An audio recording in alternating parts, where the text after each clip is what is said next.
All right. Next portfolio we got up is from Mexico.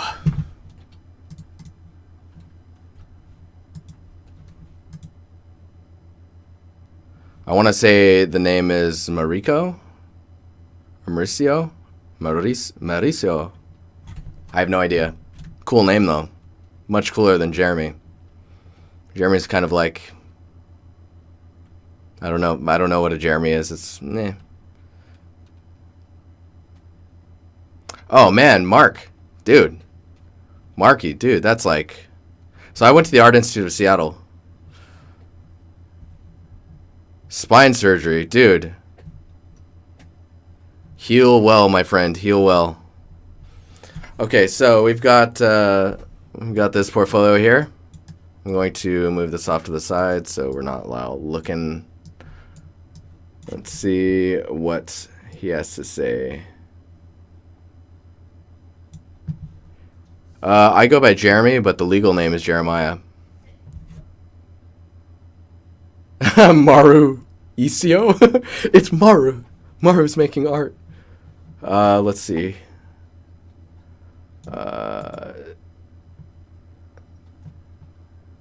So on the 26th, so on Monday, this guy graduated. And now he wants to break in the industry. Dude. So chat, give it up because this guy finished school. That is quite the struggle for some. Like it is. I went to school for 4 years. Brutal. Brutal. Give him some shout outs. Give him some emojis while I read the rest of his message to me. You want to break in the industry and have a one-day job at an outsource company, but I dream of getting on a studio, not outsource. So I guess, first of all, getting in a studio and not outsource. So in the right studios, you can outsource and just like make tons of artwork. In AAA studios, you don't tend to make artwork directly a lot of the times. I feel your pain, brother. Awesome. Yeah, man, we're all there. We're all there at one point in our lives. Outsourcing is not necessarily bad, and I actually think that being an outsourcer in AAA, in the AAA industry today, will actually get you up to speed and up to snuff with current and future tech when it comes to PBR workflows at such an alarming rate that you could then easily transfer into a AAA studio. Either way, if you don't want to go that route, you can go towards getting directly into a AAA studio, probably starting at a smaller studio. That's what I did. I started at a smaller studio and then worked my way up from there. You just, you try, apply at a place that you're like, oh, I didn't think I could get into Massive, for example. But I just was like, it does not hurt to apply and get denied, right? Bye, Willie. But yeah, gotta go drinking. Dude, nice. I'll go right here and drink. Enjoy your drinks with your friends. It's important.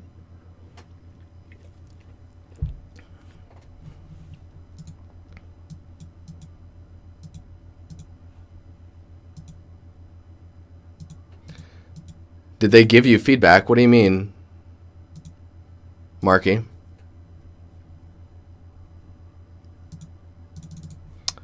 So, right now, I'm not necessarily sure where you want to go. Oh yeah, sorry, I got the job. Sorry, Marky. You're not aware of that stuff.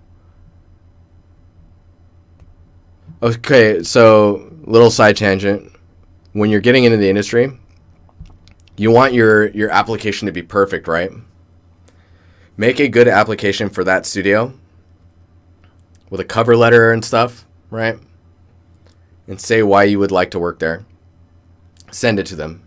And then do that 10 other times to other studios that you're at least semi-interested in.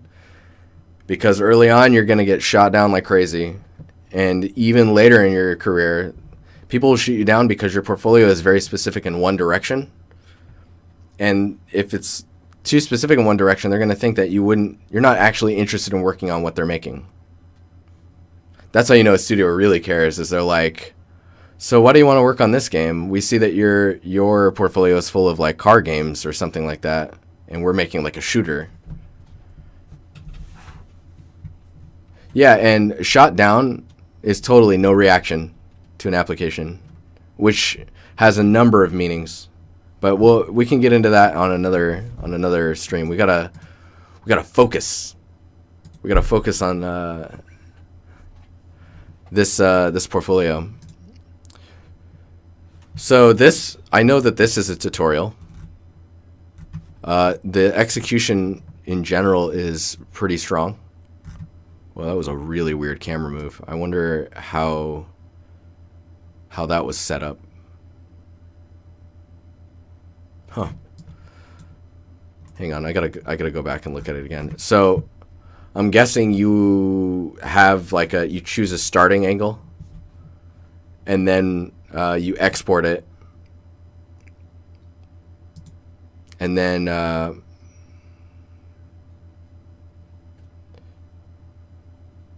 that angle, it has like a starting point, and your starting point for the angle is on the other side of the asset. Possibly put it to this side and then just like rotate I don't know what there it is. Rotate the light so it's in this angle. I don't know if there's that control though.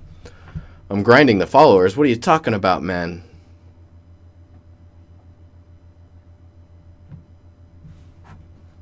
Is this Sketchfab? No. No, is it? Oh my god, it is. Awesome. Dude. I actually just thought that was Marmoset. So it's just holding Alt and you can rotate the camera around. That's hilarious. So holding Alt, you can move the light around. So this looks like you executed quite well on the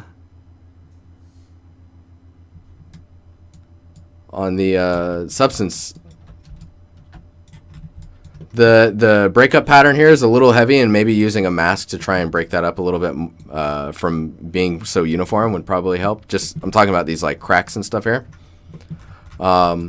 And then these cracks are very procedural, and I think it's just the way that they're shaped and kind of form. Like you can tell that it's a procedural pass. In general, though, I mean, this is not bad. Let's see here.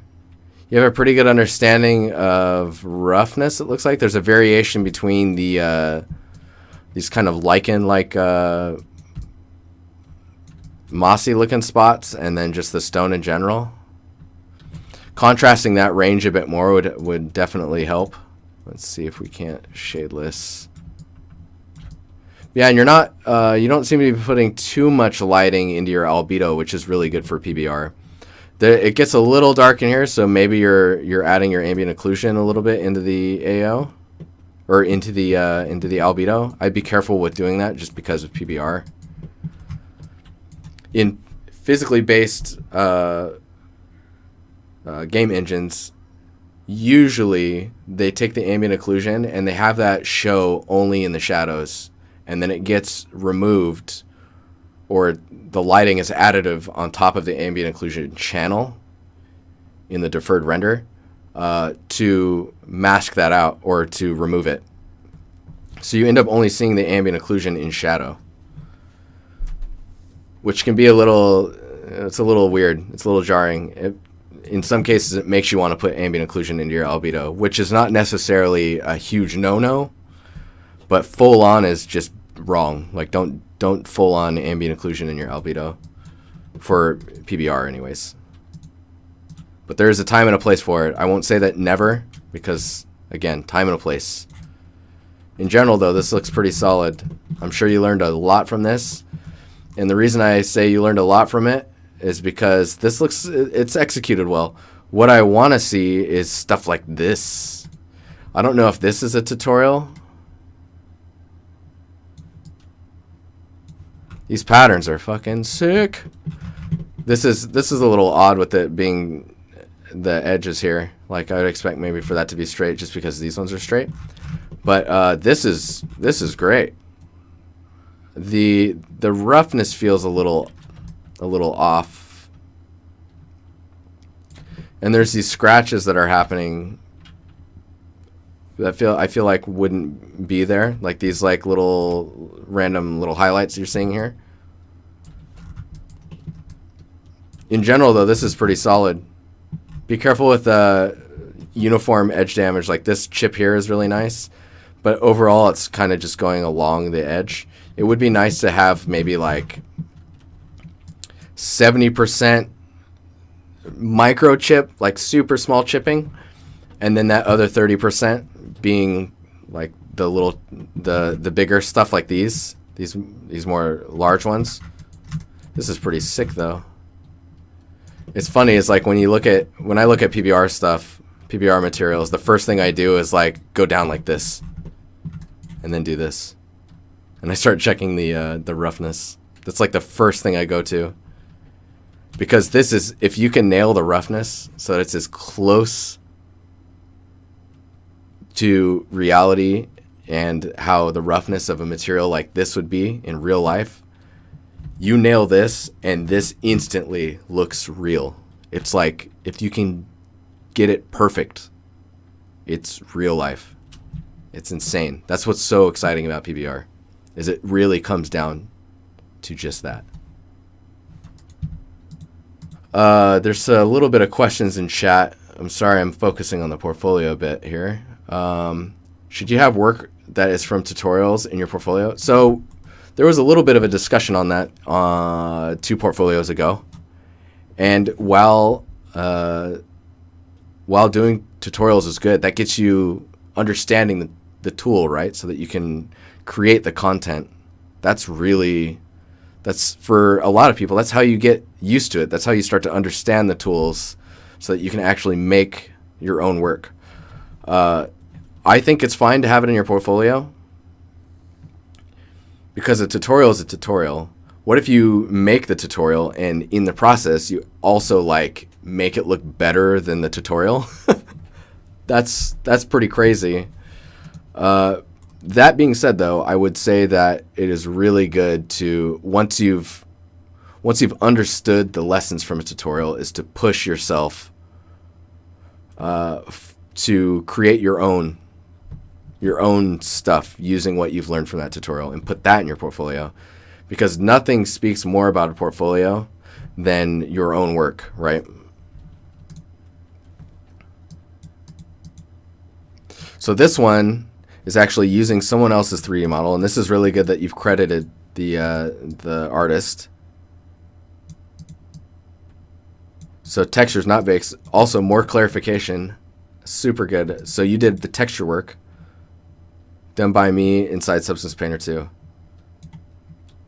You can get the revolver here, Gumroad, images rendered. Dude, awesome. Even a blueprint for showcasing assets. Oh my god. So good. So good. All the sharing. So in general, this looks pretty solid. I would say maybe the bloom is just a little bit too strong. And it's very uniform. So the bloom not having like a really bright core to it, or like a band of brightness, tells me that the actual material is luminescent versus like the inside being lit and then diffusing through a core similar to this piece here. So like this,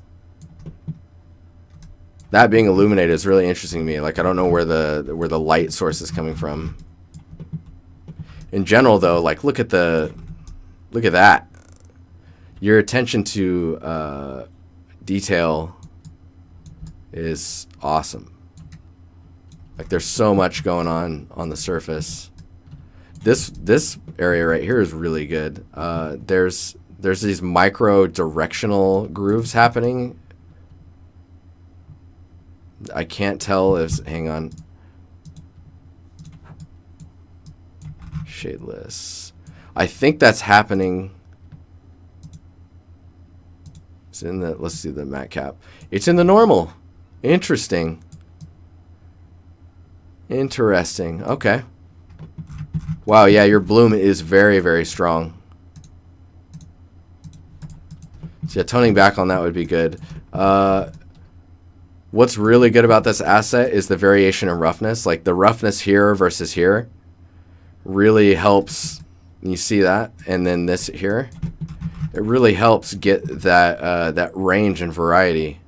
Because at a really sharp glancing angle, roughness tends to full bright, right? Till you're blinded by basically the sun or the light source.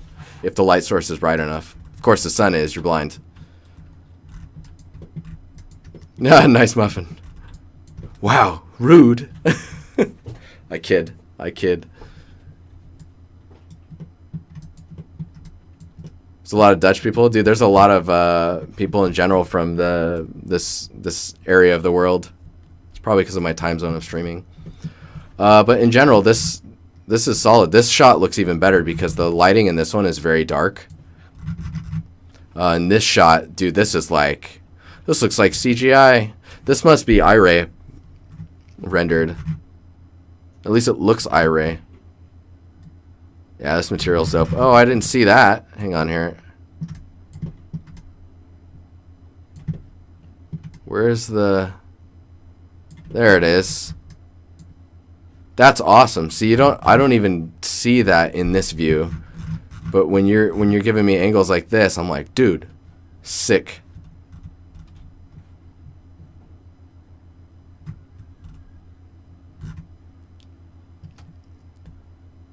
So looking at this angle and the amount of detail and damage that you have going on in the surface is pretty heavy-handed, but it also starts to give off like a bit of a stylized approach, right? So like with that amount of detail, we're looking at like some Borderlands almost.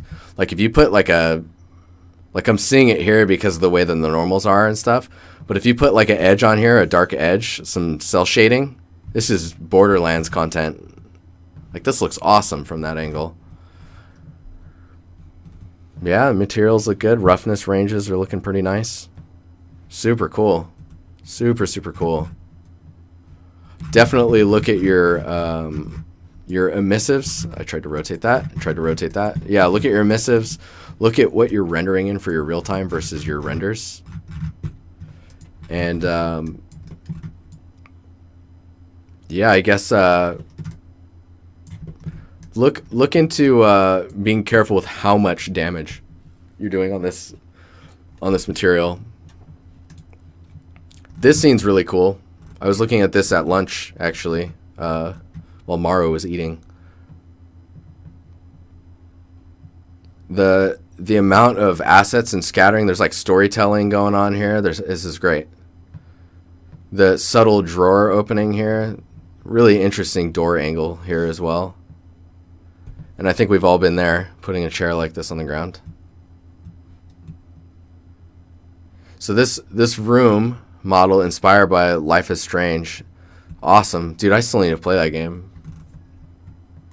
In general though, solid work. I don't know how close this is to the scene, so if the storytelling is not necessarily from you, take note of how the storytelling is really bringing the room to life, right? That's really important. Oh, this is awesome that you went and did this this competition.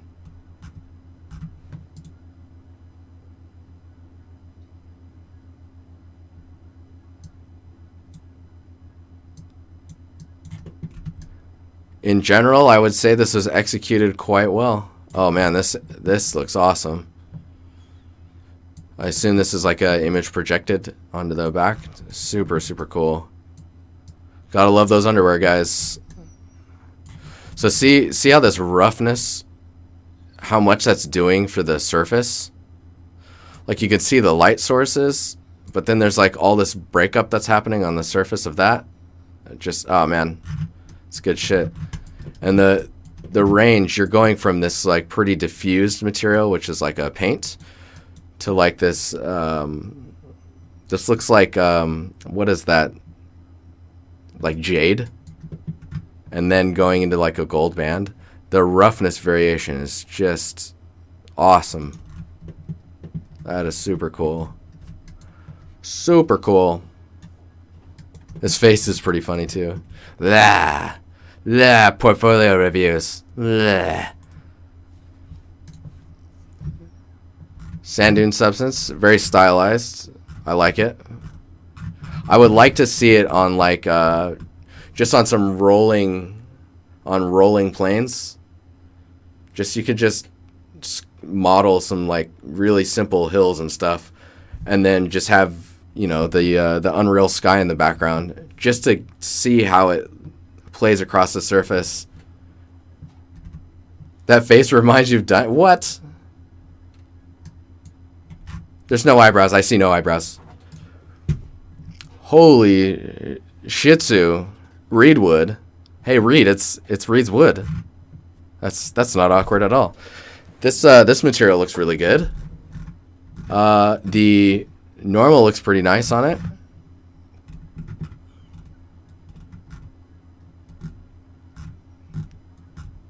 Dang, that's some busyness. So there's you've got some saturation that's pretty heavy in here, and then the variation isn't very wide.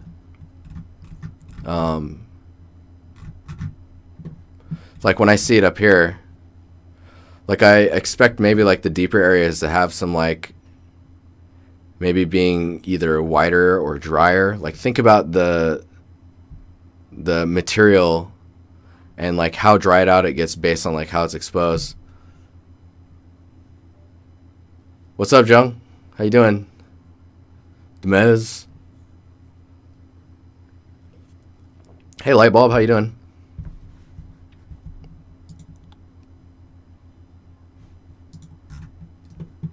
In general, this is pretty solid, though. It's interesting, too, these little spots and stuff in here.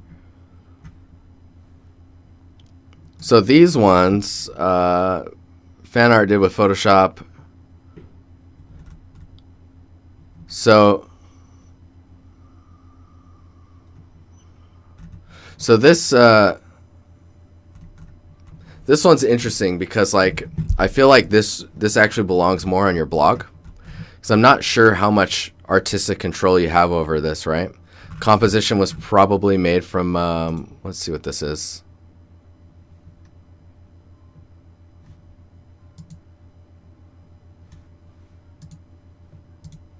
No.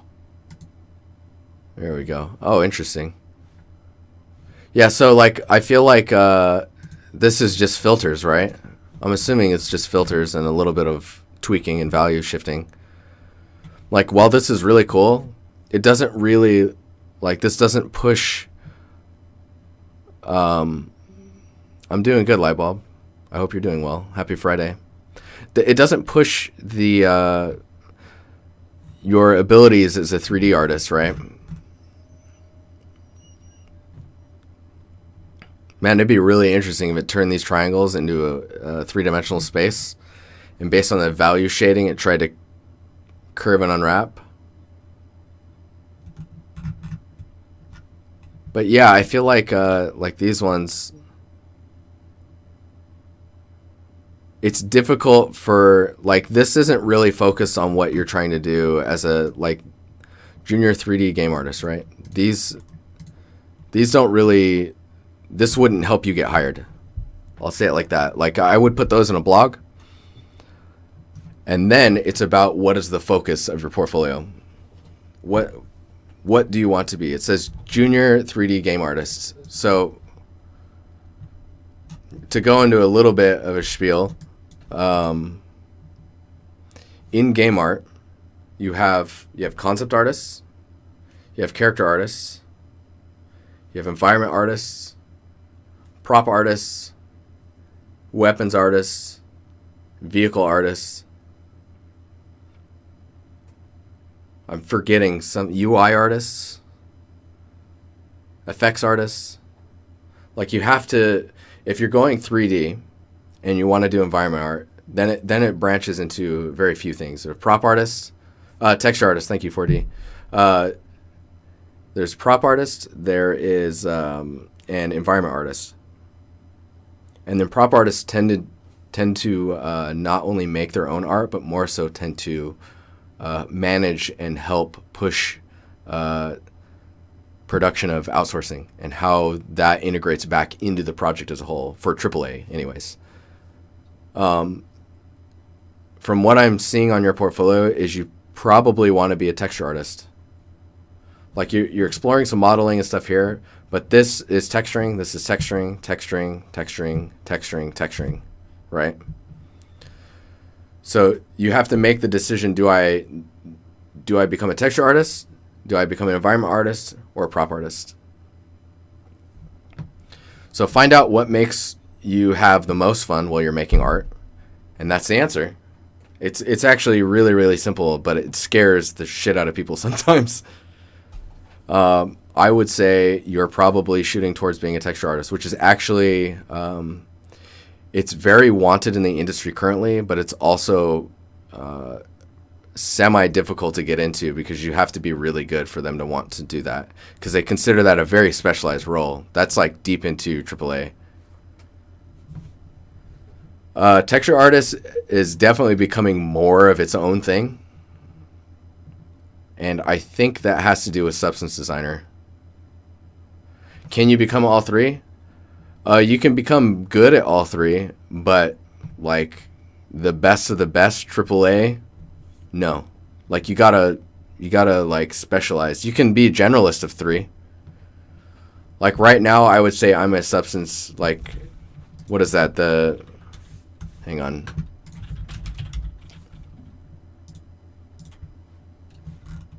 So I made that Gumroad one, right? This one. Like I'm super proud of this, but I haven't made much other substances. I would consider myself a substance generalist. If I started just doing this and no more temple scene and all that stuff, then it's like, boom, I'm trying to become just substance or texture artist. When it comes to choosing between the three, I would definitely, building props is like the gateway drug, if you want to call it that. And then going from props to filling a scene full of props and then showing and representing composition, that's like the next step to being an environment artist, which a lot of prop artists have, but maybe they just enjoy making props. But I think looking at this portfolio, you want to be a texture artist. If that's the case, I would definitely, like, first of all, I would probably I'd make a blog. Let's see if I don't think you're paying for I would make a blog and link it in here. And so when you click on that, it goes to the blog, and then that's where those live. And then I would just start pushing yourself in the direction that you're interested in. That's probably my best advice I can give for you. Other than that, your materials look really good, and the things that you have explored, you're showing pretty good skill in them. You're not ready to be hired because I don't know what you are, if that makes sense.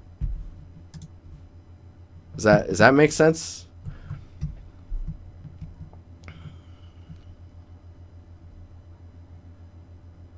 I'm trying to think if there's anything else I can put on that.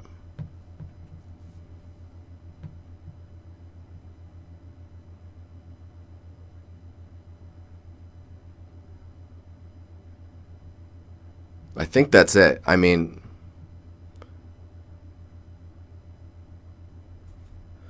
yeah, I think that's all I need to say about it right now. But I think your more recent stuff, like it seems like, so if you go from here, if you think about it like a timeline, right? Far left, it's quite obvious the direction you're heading. Versus the right, you were kind of playing around. And if this is on the far right versus this one, I don't know if like this was a tutorial or what, but like this is super cool, and I look forward to seeing more substances and or scenes of yours maybe make this desk. Like, if you need the next thing to do, make this desk like a high poly of it, or maybe not a high poly, maybe just a low poly. Bake a normal of that model, either the high or the low, and then do a substance pass on it and get that material looking ace, and then that's your next prop, right? Start with props. If you want to be a prop artist, just do more props. If you want to be an environment artist, start building a scene. And in that scene, if you want to still practice your substance work, you can push your substances through those scenes to feed into your texture process. So not only are you sharpening yourself on substance, but you're also sharpening your composition and your modeling and execution of content. And I think that's it for the portfolio stuff. Let me switch out, and then I'll just go through the questions with you guys.